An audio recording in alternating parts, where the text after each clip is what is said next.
I'm really obsessed with growing things from seed, and this applies to both garden plants but also perennials, And I want to talk about today growing perennials from seed, specifically perennials that are adapted to an environment where there's a period of winter, right? So I'm here in the southeast of the United States, in the Piedmont region of North Carolina, where we do get winter. It's not as harsh as it is up north, but as you can see, there's no leaves on these trees. It's January right now. I want to talk about the specific needs that perennial seed has in environments like these. Considerations for saving seed from perennials in this. So the first step is going to be to actually gather your seed. Now here in front of me I have seed that I've purchased. You can buy seed for lots of perennials from different places online. Here we have persimmon tree, crabapple, beach plum, all sorts of perennials. And these came, as you can see, from the Experimental Farm Network, which I highly recommend checking out if you're into perennials. But you can also just go out into nature and collect seed, okay? So right here is where I processed a ton of black walnuts this season, as well as persimmons and other things. I have some videos of that up.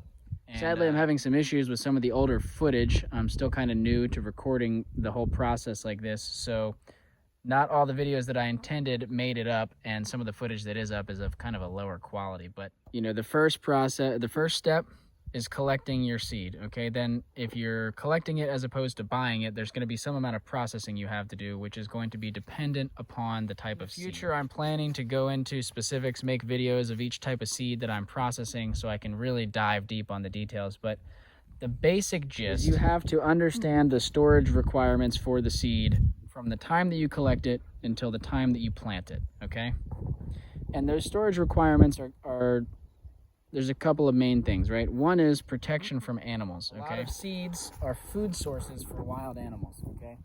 And they will go after your seed if they find it and if it's unprotected. So here, for example, you can see these are 5-gallon buckets buried in the mulch, and they have these hardware cloth screens secured on the top.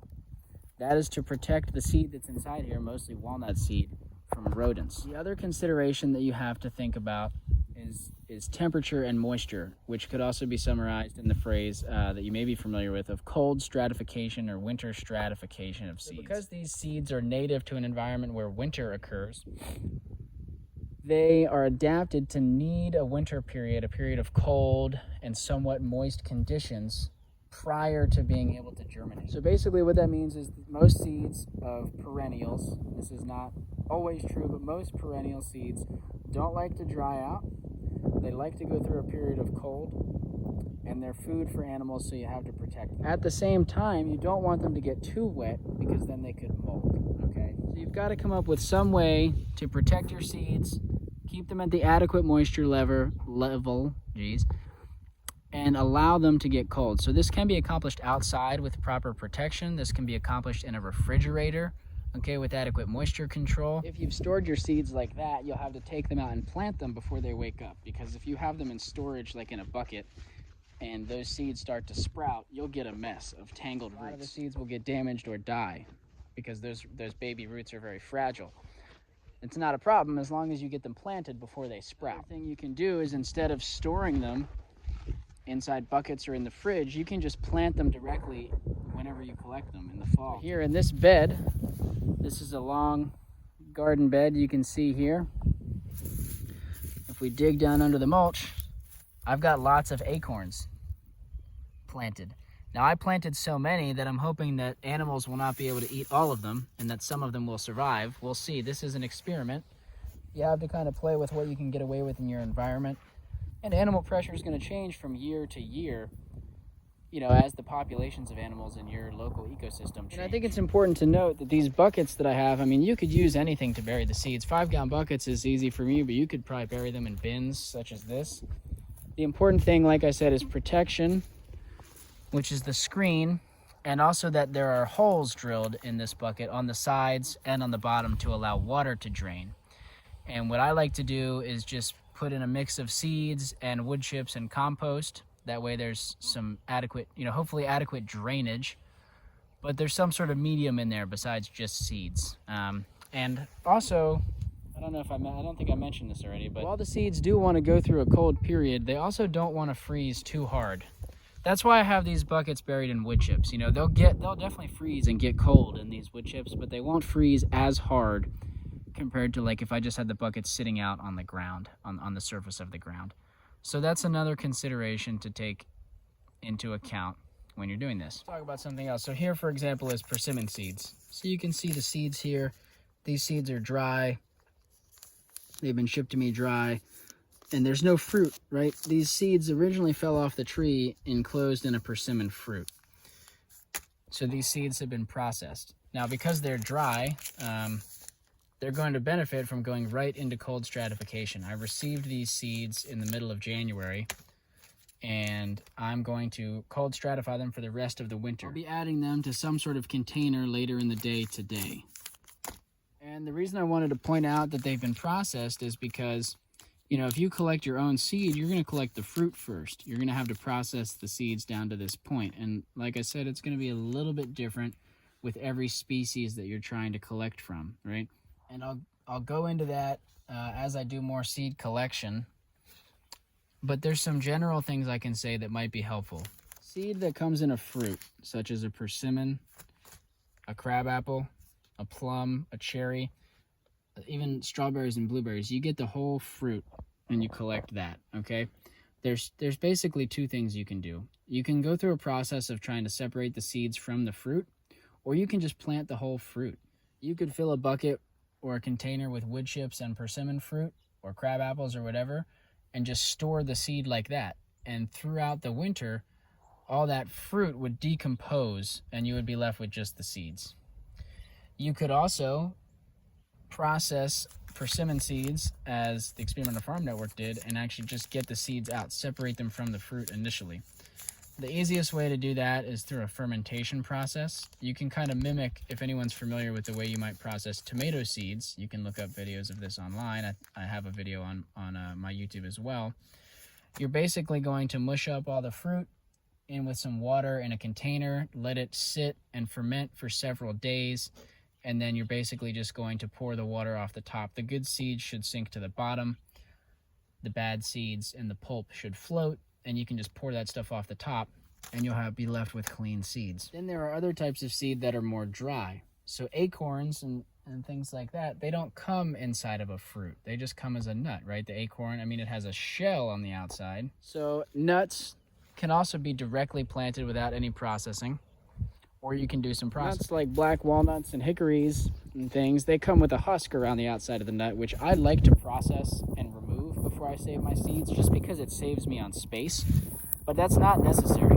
You could do the same thing with fruit. You could directly plant walnuts and hickory nuts right into a garden bed like I showed, or into a container like this, and the husk will decompose throughout winter, or compost throughout winter. Some seeds, such as types of locust like this or redbud, come in these sort of pods, okay? And the seeds are actually inside of these pods. If you break them open, you'll find the seeds.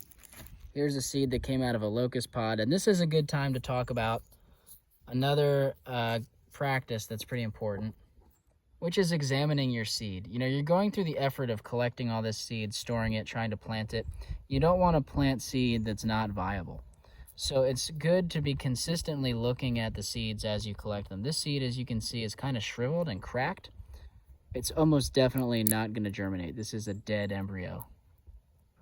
A lot of times you can inspect seed and kind of compare the different seeds that you collect. Some of them might look better than others. Last seed to this one here, which is fuller, darker in color, round, smooth, hard. I can't snap it even if I tried. This is a viable seed, most likely. You can visually inspect seed. You can even cut a few of them open if you want and see if they're moldy on the inside. That's a good idea with things like acorns and hickory nuts that are bigger. A really good option for testing your seed. It's not foolproof, but a good option is taking all your seeds. This only works if you've processed them. They have to be free of fruit pulp and free of husk. If they're fully processed, you can dump your seeds into a container of water, and good seeds will generally sink, whereas bad seeds will generally float up to the top. Like I said, it's not foolproof. It's not always 100% accurate, but it can be a very quick way to assess the quality of your seeds. The bulk of the seeds that I'm interested in drop in the fall, so there's not a lot that I can show you right now since it's winter. You know, I'm interested in a lot of the fruits, the persimmons, the crab apples, the pears, the pawpaws, also the nuts, the acorns, the hickories, the walnuts, you know, these sorts of things. Beech nuts. At all times of year, there's some sort of perennial seed you can gather in the landscape. Those locust seeds I just gathered like 2 days ago. Things like redbud, there's tulip poplar seeds, there's sweet gum seeds, things that you want to grow, or things that you may want to grow. All I'm saying is there's always some sort of seed to collect if that's what you're into. Growing perennials and you want to try it from seed, you know, get out there and order some seeds or go out and find some seeds and just kind of experiment around, try some different methods, see what is most appropriate for you as far as actually, you know, how much processing do you want to do, what do you want to do for storage, you know, where do you want to plant them. I like to plant pretty dense. Like I said, I'm trying the garden bed thing. Something I'll talk about in more detail in another video is air prune beds. This is really my preferred way, I think, to grow trees is in air prune beds. And I'll make a dedicated video talking more about them and how I build them. But once the seed has been processed, in my situation, it either goes into buckets, a garden bed, or an air prune bed. These air prune beds are nice because they serve as both the storage and the planting location. I can fill these air prune beds up with compost and soil and mulch, and I can put the seeds right in them whenever I collect them. And then they're protected with these screens from animals, and they go through winter stratification. Then in the spring, I don't have to worry about digging them up. They're already in the place where they're going to get planted. They just grow whenever they're ready. Now the flip side is air prune beds are a lot of labor and material to build, and the amount of seeds that I can fit in one bucket, you know, takes up the amount of space of a bucket, whereas like one bucket might fill up more than one air prune bed of seed. Like if I had a full bucket of acorns, I would easily fill up 2 of these big beds, you know. So that takes up more space, it takes up more resources and time. But I really like growing in these air prune beds. The main benefit of air prune beds I haven't even talked about yet in this video is it makes the plants really easy to transplant, and it prevents root binding, you know, at the bottom of the pot. These really promote healthy roots and healthy trees that are easy to transplant. Also shrubs, you know, any perennials. And you may be looking at those and wondering, how do trees grow through that? Well, I need to build cages for the top. It was easier for me to just slap on a lid real quick, basically, with hardware cloth. But they'll all get cages like this eventually that allow the trees to grow still in a protected situation, but give them height to grow. So, yeah. Yeah, that's a little bit on the basics of saving, processing, storing, and growing perennials from seed in a cold climate. Keep in mind, I'm in the southeast. You know, your mileage may vary where you're at. You may have different ways you go about it. This is what I'm trying right now, and we'll see how it evolves in subsequent seasons. Anyway, I just think, you know, growing things from seed is a really fun and rewarding process, and perennials are really cool because of how long-lived they are. And yeah, I mean, annuals are cool too. I really enjoy saving seed and growing annuals from seed, but it's not really time for me to start a whole lot of annual seed yet the way that I garden. Some people are starting their garden seeds right now. I'm not quite there yet, but I am doing a lot of work with perennial seed, so that's what I'm sharing right now. And yeah, if you want to get into this, I say just go out there and try it. You don't got to copy what I'm doing. You know, hopefully some of this was helpful to you, but don't feel like this is the right way or the only way. Just get out there and try something, you know. Seeds are abundant. Go find some seeds, try growing them, and have fun. Here's an example of not processing the fruit and just planting them directly. These are plum seeds, but you can see the fruit was still on. These were dried fruits. Looks kind of like a raisin, and the seed is inside of there. Right? So I'm going to plant these just like this. I don't know if you can see in the video, but this is a very moist medium. It just rained a lot. You know, this is just an air prune bed sitting outside. This outer dried up fruit should rehydrate, break down, and the seed should then sprout out of that.